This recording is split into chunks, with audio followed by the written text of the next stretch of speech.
Hamas Israel की जंग के बहाने पाकिस्तान को वो मौका हाथ लग गया है जिसके लिए वो अपने पैदा होने के दिन से तड़प रहा है। पाकिस्तान दरअसल इस्लामिक दुनिया का लीडर बनना चाहता है। इस्लामिक देशों में सिर्फ पाकिस्तान के पास एटम बम है। पाकिस्तान में मांग की जा रही है कि इजराइल पर एटमी अटैक कर दिया जाए। इसी एटम बम का हवाला देकर इजराइल के खिलाफ लड़ाई में पाकिस्तान सबसे आगे रहना चाहता है।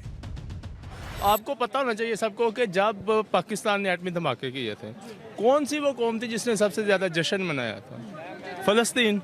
आज वो क्या नाम उसका, जो हमारा एटम बम है, मैं नहीं कहता कि मतलब वो हम उसके ऊपर जो इम्प्लीमेंट कर देंगे जब चढ़ा दो उधर, नहीं, लेकिन कम से कम जो हमारी ताकत है उसके मुताबिक हमें उसके मुताबिक खड़ा तो होना चाहिए। स्पीच तो दे दो ना। नहीं, स्पीच भी छोड़े, ये हमारा हक बनता है कि खड़ा होना चाहिए। कुरान क्या कहता है कि अपने घोड़ों पे जीने कस के रखो, अपनी तैयारी जहाद के लिए करके रखो। लोग कह रहे हैं कि हमास ने जो 2 हॉस्टेजेस को रिलीज किया है, ये उनकी हार की बहुत बड़ी जो है निशानी है।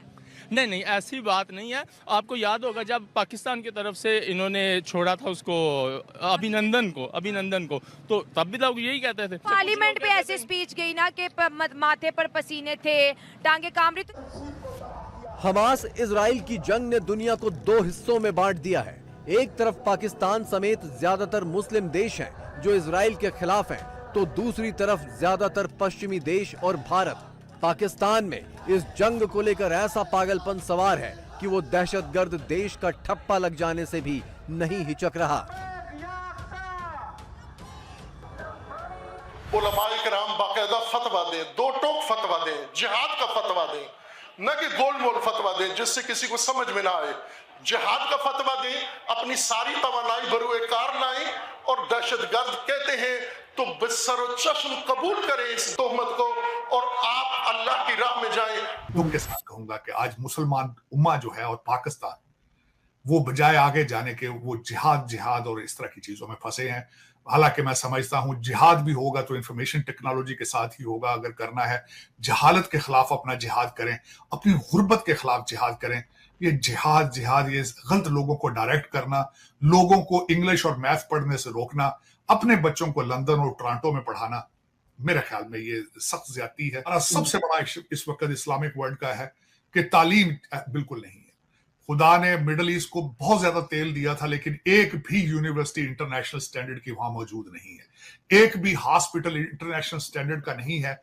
मैं जिस शहर में बैठा हूं, यहां से तकरीबन 25 मील के फासले पर जॉन हॉपकिंस है। इलाज कराने आज भी मिडल ईस्ट के लोग वहां आते हैं।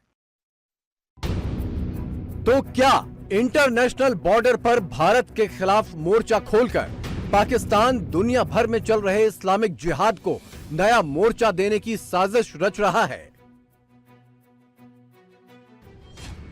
भारत पर हमले करके पाकिस्तान ग्लोबल जिहाद का राग छेड़ने की कोशिश में है। इस्लामी देशों की एकजुटता को भारत के खिलाफ इस्तेमाल करने की कोशिश में है पाकिस्तान। इजराइल और भारत को इस्लामी देशों का दुश्मन बनाने का नैरेटिव सेट करने की कोशिश में है पाकिस्तान, और इसी बहाने इस्लामी देशों का सबसे बड़ा नेता बनने की कोशिश में है पाकिस्तान। ग़ज़वा हिंद करने के लिए कैसे, मतलब डूइंग व्हाट, जो कि पहले नहीं ट्राई हो चुका। 4 जंगें आप इंडिया के साथ कर चुके हैं ना सर। अपने बच्चों के लिए ये कहते हैं कि बड़ी बड़ी वेस्टर्न यूनिवर्सिटीज हो, और दूसरों के बच्चों के लिए कहते हैं जी जिहाद है तो ग़ज़वा हिंद है तो फलां है तो ढिमका। क्यों? ये एक टूटा हुआ रिकॉर्ड है जो बहुत चल चुका है पाकिस्तान में। वो ट्राइबल जब आए थे कश्मीर के जिहाद करने के लिए तो क्या बना था?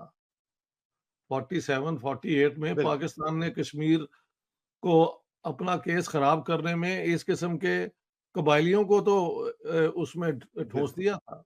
अगर ये इतनी बड़ी चीज है, इतना बड़ा काज है, तो उसके लिए तो सबसे पहले इनको जाना चाहिए, फिर अपने बच्चों को भेजना चाहिए, फिर हम जैसे आम लोगों को कहा जाए कि चले जी आप भी हमारे साथ चलें। ये लोग वो हैं जिनका जिंदगी में कोई कंट्रीब्यूशन नहीं है दूसरों के लिए।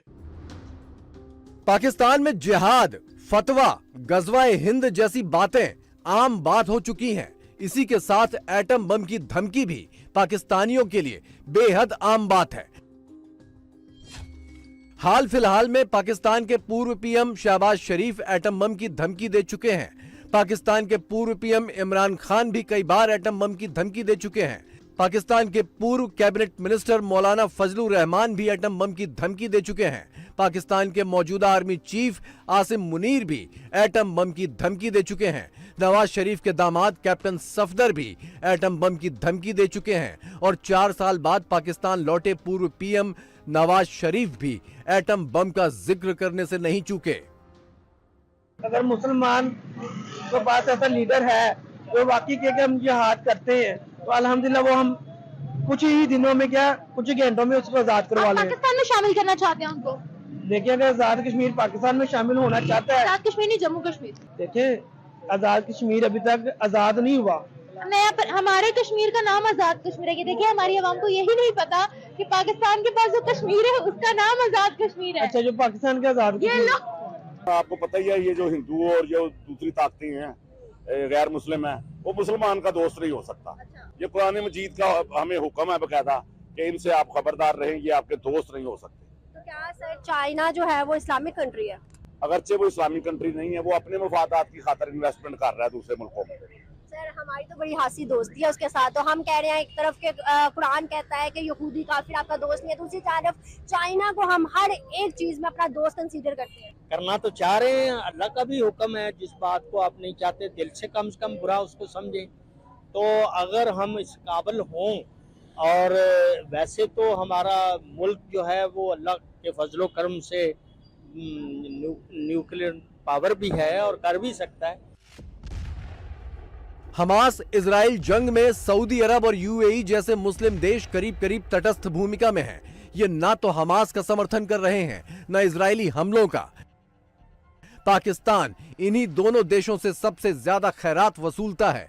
इसके बावजूद ग्लोबल जिहाद के नाम पर पाकिस्तान में सऊदी अरब और यूएई के खिलाफ भी जहर उगला जा रहा है। लेकिन जो कि हमारा फर्ज है हमें देना चाहिए, लेकिन हम लोग उस तरह नहीं कर रहे। लेकिन सिर्फ एक ईरान ऐसा मुमालिक है जो खामनाई साहब हैं जिन्होंने अभी तक इसराइल के खिलाफ कोई एक्शन लिया।